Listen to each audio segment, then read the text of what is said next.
ang mga OV-10 Bronco ng Philippine Air Force magre-retiro na.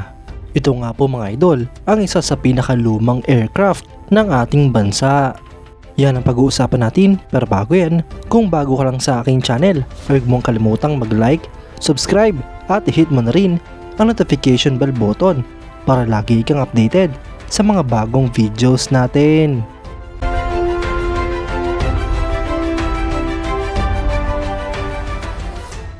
Base nga po sa mga balita mga idol, ay nakatakda ng magretiro ang mga natitirang OV-10 Bronco ng Philippine Air Force. Ito nga po mga idol ay dahil bumibili na ng mga bagong air assets ang ating bansa katulad ng A-29B Super Tucano Light Attack Aircraft.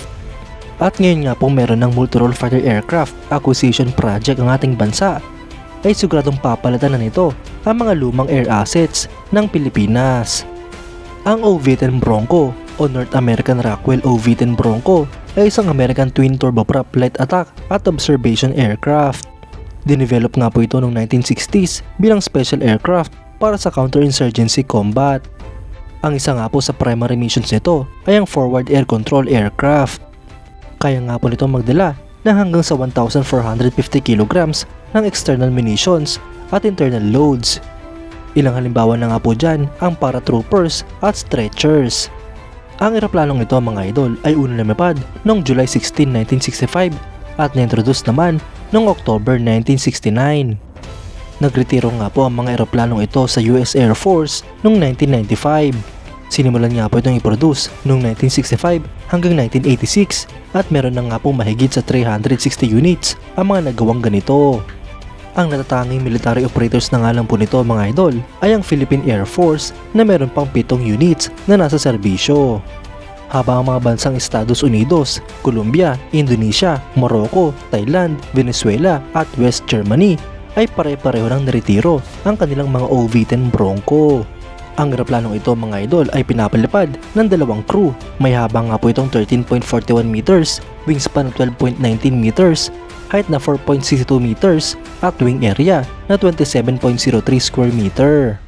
Ang empty weight nga po nito mga idol ay 3,127 kilograms, gross weight na 4,494 kilograms at maximum takeoff weight na 6,552 kilograms. Ang fuel capacity nga po nito mga idol ay 252 US gallon. Para naman sa power plant mga idol ay meron nga po itong dalawang Garrett T76 G420/421 turboprop engines. Habang ang propellers naman ay 3-bladed Hamilton standard. Sa performance naman mga idol ay meron nga po itong maximum speed na 460 km per hour, combat range na 198 nautical miles, ferry range na 1,200 nautical miles, at service ceiling na 30,000 feet. Ang armament naman nga po nito mga idol ay isang 20mm M197 electric cannon. At meron nga po itong total na 7 hardpoints, 5 sa fuselage at 2 sa ilalim ng wing.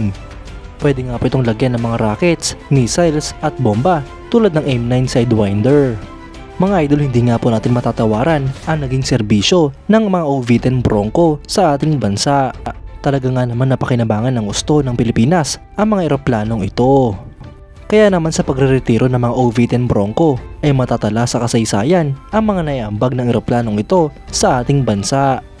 At sa pagpapatuloy nga po ng modernization program ay dapat pang bumili ng mga bago, moderno at malalakas na mga air assets para sa Philippine Air Force at nang tuluyan ng mapalitan ang mga lumang eroplano ng ating bansa.